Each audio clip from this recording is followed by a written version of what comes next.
Неделно издание на Централниот дневник на Канал Плюс. Добро вечер. Почнуваме веднаш по кратката најава. Останете со нас.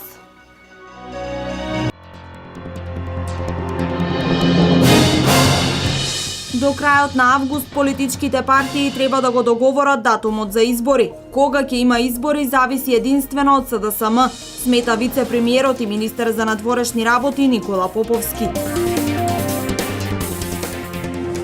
Заврши пријавувањето за упис на УГД. Околу 1500 кандидати во првиот уписен рок. Најголем интерес има за Факултетот за медицински науки и Факултетот за туризам и бизнис логистика. Со употреба на фиброскопски апарат од најновата генерација, пациентите во клиничката болница во Штип ќе имаат побрза, поефикасна и попрецизна дијагностика за болестите на уво, нос и грло.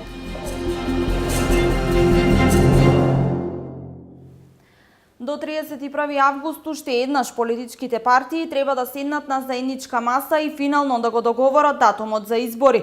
Избирачкиот список беше само изговор на опозицијата да се одложат изборите, оцени вице-премиерот и министер за надворешни работи Никола Поповски. Според него, кога ќе има избори зависи единствено од СДСМ. Да слушнеме дел од неговата изјава. Бидејќи веќе поминавме низ фаза во која се наоѓаа различни изговори да се избегне спроведувањето на избори во Република Македонија, отворена е вратата во оној момент во кој СДСМ ќе реши да има избори во Република Македонија, тие ќе бидат прифатени и реализирани. Она кон што одиме во овој момент е до крајот на август да се постигне договор. Доколку тоа чувствува дека треба да биде до крајот на оваа година, вратите се отворени и ќе одиме кон реализација на тие избори. Доколку чувствува дека тоа треба да се случи подоцна, повторно топката е на нивна страна. Мислам дека се работи за една привилегија која малку опозиции во светот ја имаат, кога посакуваат тогаш да имаат избори. Неколку пати бевме во ситуација да се наоѓаат изговори кои потоа констатиравме дека се непостоечки. Еден од нив беше избирачкиот список. Одложивме избори со изговор дека избирачкиот список е проблем, а впрочем сите знаеме дека избори не се добиваат или губат врз основа на избирачки список, туку врз основа на избор на волјата изразена на избори на граѓаните на Република Македонија. Тоа ние во сите изборни циклуси сме го покажале дека имаме капацитет да го направиме. Не мислам воопшто дека избирачкиот список може да влијае на резултатите на изборите, бидејќи според законодавството Република Македонија секој граѓанин на Република Македонија има можност да гласа. Ова беше еден од изговорите кој беше истакнат од страна на Социјалдемократскиот сојуз како изговор за изборните резултати од кои не беа задоволни. Рековме онака како што им одговара, односно на нивното барање од 39.000 гласачи да бидат издвоени на посебна листа поради некоја неконзистентност, да имаат можност да се пријават. Колкава и таа да е бројка, од наша страна сметаме дека секој оној кој е граѓанин на Република Македонија, полнолетен граѓанин на Република Македонија има можност да гласа. Неделава се реализираа уписите на државните универзитети во државата. На Универзитетот Гоце Делчев пријави за уписи поднеле околу 1500 матуранти, а интересот беше најизразен на Факултетот за медицински науки и Факултетот за туризам и бизнис логистика. Упис во прва година до дипломски студии за академската 2016-2017 година на Универзитетот Гоце Делчев во Штип, на кој има слободни места за повеќе од 5000 завршени средношколци. Она што може досега да се види е дека интересот е според очекувањата, информираше професор доктор Кирил Барбареев, проректор за настава на УГД. Досега имаме околу 1300-1200 студенти вчера и почетоците од вториот ден. Уписите продолжуваат. Она што можеби е добро да се потенцира во овој момент за оние кандидати кои што имаат електронска пријава, постои мала доза на недоразбирање. Кандидатите кои што имаат само електронска пријава исто така мора лично да дојдат во текот на овие денови за поднесување на документите, така да имаше неколку такви јавувања дека останува само електронската пријава, но мора да ги поднесат документите за евиденција и проверка на нивните оцени од средно образование. И денес најголем е интересот за Факултетот за медицински науки. Некој економскиот факултет има некаде околу 70 кандидати, електротехничкиот факултет 50, земјоделскиот 32 кандидати, машинскиот 15 кандидати, музичка академија 15 кандидати, правниот факултет во Штип има 50, Технолошко-технички факултет 20, факултетот за информатика 55, медицински науки 305, факултетот за образовни науки 26, факултетот за природни технички науки 59, факултетот за туризам и бизнис логистика 132 и филолошкиот факултет 50 студенти. Тоа е некаде близу 1200-1300 студенти. Службите на УГД ќе примаат документи до крајот на оваа седмица. Истите заинтересирани кандидати ќе можат да аплицираат во просториите на стариот ректорат во Штип или во просториите на факултетите во дисперзираните центри. Инаку, оние матуранти кои нема да се запишат на првиот уписен рок, можност за запишување ќе имаат на вториот уписен рок на 25 и 26 август и третиот на 5 и 6 септември. Остануваме со образованието. За 36 е намален бројот на запишани правачиња во кочанските училишта во однос на минатата година. Трендот на иселување на младите во странство значајно се рефлектира на бројот на новородени деца, а со тоа и на правачињата. Годинава во училишните клупи во Кочани ќе седнат 334 правооделенци. 334 е бројката на запишани правачиња во основните кочански училишта за учебната 2016-2017 година. Со оглед на бројот на иселени цели семејства во странство, бројката е задоволителна, истакна Голубинка Ѓоргиева од секторот за образование во општина Кочани. Лани во кочанските основни училишта биле запишани 36 правачиња повеќе од годинава, односно 370. Пред минатата пак најмалку правачиња, тоест 321. Тоа покажува дека од година во година бројот на нови правачиња опаѓа и дека трендот на иселување на младите се рефлектира на бројот на новородени деца, а со тоа и на правачињата. По училишта состојбата е следнава. Во основното училиште Свети Кирил и Методи има запишано вкупно 128 правачиња. Од нив 15 се во село Подлог и 3 во село Бели. Во основното училиште Малина Попиванова запишани се 67. Во основното училиште Никола Карев 63 правачиња, од кои 13 во Тракање и 5 правачиња во подрачното училиште во село Градовци. Во основното училиште Раде Кратовче 56 и во основното училиште Крсте Петков Мисирков во Оризари 21 праваче. Директорите на училиштата воглавно задоволни од бројката на запишани правачиња. Со оглед на ситуацијата во нашата држава воопшто, знаеме дека проблемот е иселувањето на младите. Бројката требаше да биде поголема, меѓутоа младите се претежно иселуваат во Германија. Согледувајќи ги нашите уписи, имаме многу дечиња кои се иселени во Германија, што значи со бројката да речам дека сме задоволни. Ќе имаме оформено 3 паралелки. И покрај субвенционирањето на мајките за трето дете, сепак заради финансиски недостатоци, поголем број млади брачни парови се одлучуваат да останат со по едно дете. Од минатата недела пациентите од Истокот добиваат побрза, поефикасна и попрецизна дијагностика за болестите на уво, нос и грло во клиничката болница во Штип. Тоа го возможува новиот фиберскопски апарат во одделението за уво, нос и грло. Одделението за уво, нос и грло при клиничката болница во Штип од денес со нов фиберскопски апарат за преглед на горните дишни патишта. Прегледот со овој апарат со кој се зголемува ефикасноста и точноста при дијагностиката е безболен и трае 10 минути. Целта на апаратот е преглед на дишните патишта, започнувајќи од носот, сите тие регии што не ни беа достапни до сега, горни носни ходници, отворите на параназалните синуси, кој што исто така е многу битно. Со тоа може да се одреди доста честа патологија синузит без додатни радиолошки испитувања. Следејќи понатаму по дишниот пат, потребно е со овој апарат можеме да го прегледаме и грлото во сите негови спратови, најбитен е горниот спрат епифарингс, овде е познатиот трет крајник кај дечињата. Апаратот за преглед и дијагностика располага и со други перформанси. Понатаму, можеби и најголемата примена за каде што највеќе се употребува овој апарат е преглед на грлото, сите негови составни делови, најбитно гласилките. Битно е дека апаратот ни е видео снимка ни дава, не е само статична една снимка, со тоа го гледаме и движењето на самите гласилки, го гледаме и секоја патолошка примена. Во оваа регија од карциномите најзастапен е планоцелуларниот карцином на ларингс, со овој апарат би можеле да рана детекција да одредиме, а со тоа и полесен натаму план за третман и рехабилитација на пациентите. На одделението за оториноларингологија во Штип неделно се вршат по 7 до 8 оперативни зафати. Во моментот ова одделение располага со потребната опрема, но секогаш е неопходно таа да се обновува и осовременува. Алтернативните извори на енергија се предизвик пред сите општини, институции и домаќинства кои планираат долгорочно штедливо и квалитетно обезбедување енергија. Општина Зрновци сериозно работи на планот на енергијата.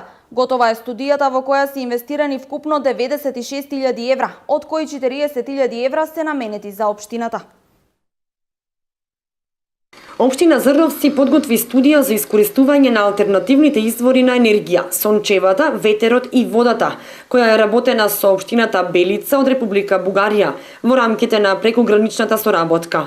Студијата во која се инвестирани вкупно 96.000 евра, од кои 40.000 евра наменети за општина Зрновци е готова и им овозможува на жителите на општината и на потенцијалните инвеститори да ги користат местата кои во истата се посочени како алтернативни извори на енергија. Од студијата очекуваат многу, бидејќи со заедничка работа на нивните пријатели од општина Белица успеаја да добијат значаен документ кој ќе влијае на развојот на општината на еколошки и енергетски план. Општината планира за потребите на водоснабдителниот систем да инсталира мала хидроцентрала со капацитет од 10 киловати, со што ќе се искористи водниот потенцијал на Зрновска река, а општината би добила бесплатна електрична енергија. Досегашното искористување на електричната енергија за пумпите од системот ќе биде заменета со електрична енергија од сопствено производство, истакна градоначалникот на општина Зрновци Блаже Станков. Инаку, сончевата енергија во општината веќе се користи во основното училиште Синиша Стоилов, каде што се инсталирани сончеви панели со што водата се загрева и се користи за затоплување на спортската сала и на 4 училници. Овој проект е на општина Зрновци со финансиска подршка од ГЕФ фондацијата во висина од $28.000. Општината и училиштето прават напори рационално искористување на сончевата енергија за затоплување и на останатите простории во училишната зграда.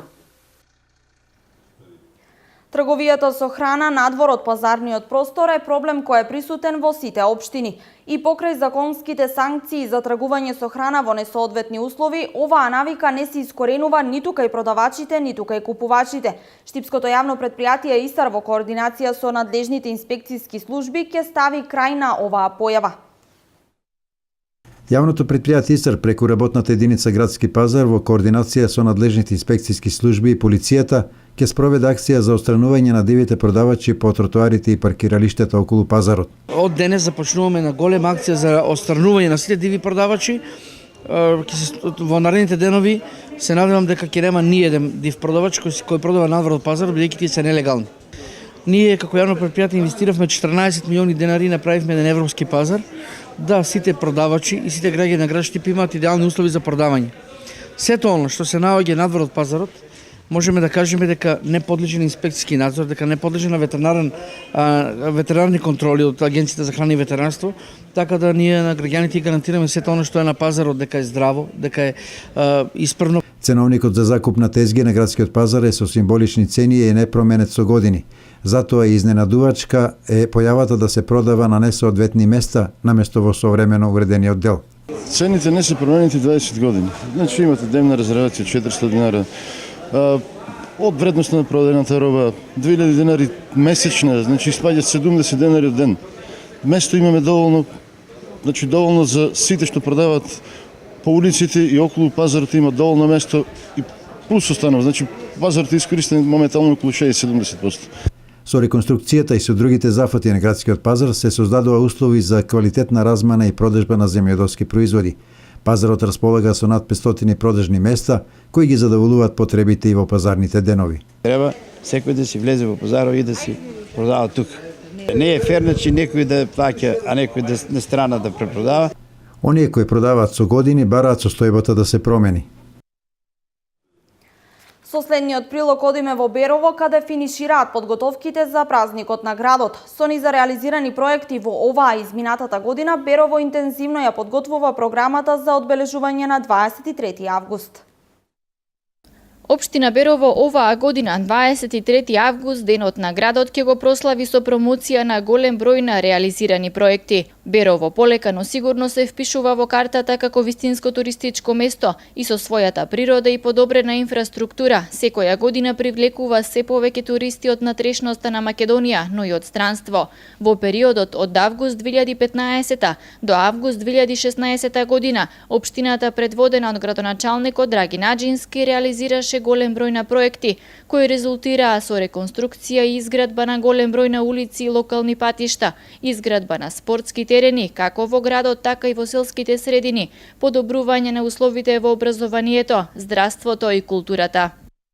Со службите од локалната самоуправа континуирано работиме на подобрување на животната средина во градот Берово и се разбира во другите населени места во општината. Мислам дека тоа што е влезено во мојата програма во предизборието во 2013 година, сите проекти кои се наведени во програмата веќе при крај на мојот мандат се реализирани или во проценти да се изразам негде околу 90% наведените и ветени проекти кон граѓаните се реализирани. Општината истакна градоначалникот работи пред се во интерес на граѓаните, па затоа и поголемиот дел од проектите се реализирани по барање на самите граѓани. Проектите кои ги наведовме и ги ветивме во програмата беа по барање на граѓаните и во консултации и во координација со граѓаните, зашто стварно таму каде што инвестираме, таму каде што градиме, тоа е потребно е и со тоа ценам дека населението, граѓаните од општина Берово тоа ќе го препознаат и ќе бидат благодарни за тоа што еве во тој 4-годишен период го изградивме.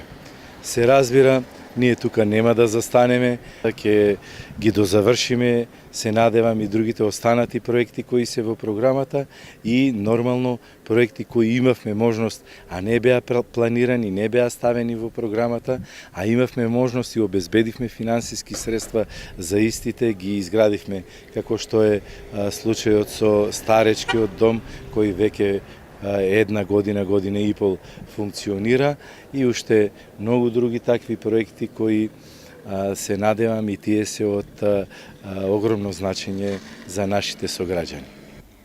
Меѓу поголемите проекти кои што се реализираа годинава се изградба на првиот дом за грижа на стари лица во регионот, изградба на улицата Страшо Пинџур, изградба на улицата Дамјан Груев во село Русиново, поставување на тротоари на повеќе улици во градот, отварање на тестинг центарот, отпочнување на проектот вреден 5,5 милиони денари, наменет за водоводната мрежа и многу други. Пред вестите од светот се навраќаме на еден убав настан кој неделава се случи во зоопаркот во Штип, кој е збогатен со пар џуџести кози и пар берберски овци. Донација од Скопската зоолошка градина. Единствениот зоопарк на истокот е дом на над 50 видови животни. Зоопаркот во Штип од денес збогатен со нови животни. Јавното предпријатие ИСАР во соработка со зоолошката градина во Скопје денес, благодарение на градоначалникот, успеа да обезбеди две нови животни. Станува збор за џуџисти кози, исто така и го зголемивме фондот кај бриберските овци, донесовме женка и уште еден мажјак. Во моментот во зоолошкиот парк има над 50 видови животни за кои интерес да ги видат има не само од Штип. Посетеноста е одлична, значи имаме над 30.000 до сега слободна проценка посетители, влезот е слободен, значи може секој да дое посетител. Пожелно е од граѓаните кои имат добротворен прилог да даде нешто во житарици, во леп, бајат леп. Денови благодарение на донацијата од Актива ќе се гради ново живеалиште од 100 квадрати. Успеавме да обезбедиме на ново живеалиште кој ќе се прави од утре, ќе биде на површина на 100 метри квадратни и тоа ќе биде за новата срна кој што ја најдовме. Новото срнче ќе си добие убаво живеалиште покрај патеката овде, а пауните ќе може да се прошират кај што и беше нивното живеалиште. Ако се суди според интересот, зоопаркот се покажа како повеќе од потребен новитет во вкупните напори за збогатување на содржините со кои се анимира поголем дел од јавност.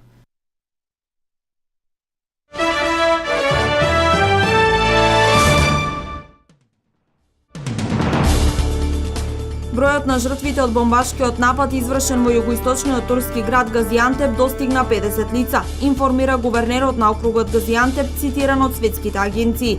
Бомбашкиот напад беше извршен за време на свадбена веселба, а меѓу жртвите има жени и деца. Турскиот вице-премиер Мехмет Чимшек изјави дека експлозијата во Газиантеп, што се наоѓа во близина на границата со Сирија, веројатно е дело на атентатор самоубиец. Турскиот председател Реджеп Тајип Ердоган утринава изјави дека групата Исламска држава најверојатно е наредбодателот на синокешниот напад. Околу 100.000 прохути бунтовници и симпатизери на бившиот председател Абдула Салех во главниот град на Јемен, Сана. Огромен број јеменци вчера излегува да дадат поддршка на хути бунтовниците и нивните сојузници, кои го контролираат градот. Демонстрантите го поддржаа новиот управен совет објавен од бунтовниците. Авиони на Саудиската коалиција, поддржана од меѓународната заедница, почнале да ги бомбардираат демонстрантите, јави BBC. За време на демонстрациите, борбените авиони го бомбардирале подрачјето околу председателската палата, како и други области во Сана. Се уште е непознат точниот број на жртви. Синот на мексиканскиот наркобос Хоакин Гусман Ел Чапо, Хесус Гусман, кој во понеделникот беше грабнат во морското летувалиште Пуерто Валарта, во петокот вечерта бил ослободен, јави неговото семејство, а пренесоа француските медиуми. Ослободени се уште 5 други лица киднапирани заедно со Хесус од барот на ресторанот во рамки на квартот од градот, изјави член на семејството кој сакал да остане анонимен. Преговаравме цело време и сега тие се слободни и добри, објасни тој. Мексиканските судски власти не сакаа да ја потврдат информацијата за ослободувањето и само соопштија дека истрагата продолжува.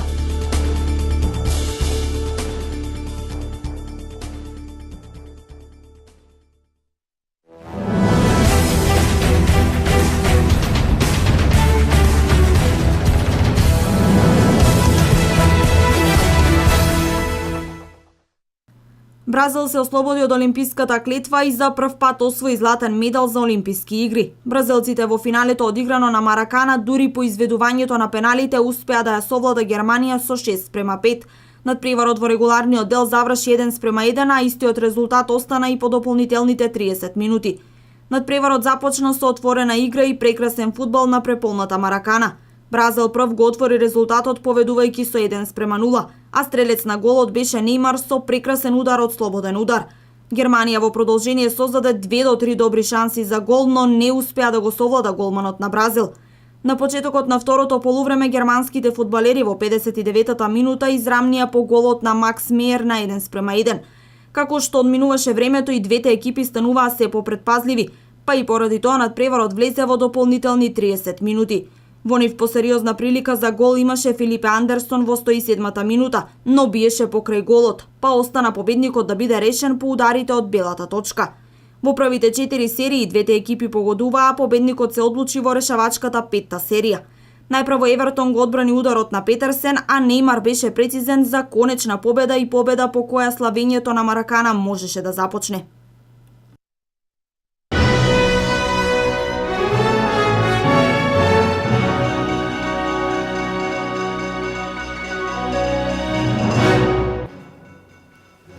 Ово беше се во централното издание на Дневникот на Канал Плюс. Се гледаме повторно во 23 часот, термин за третиот Дневник на Канал Плюс. До тогаш пријатно.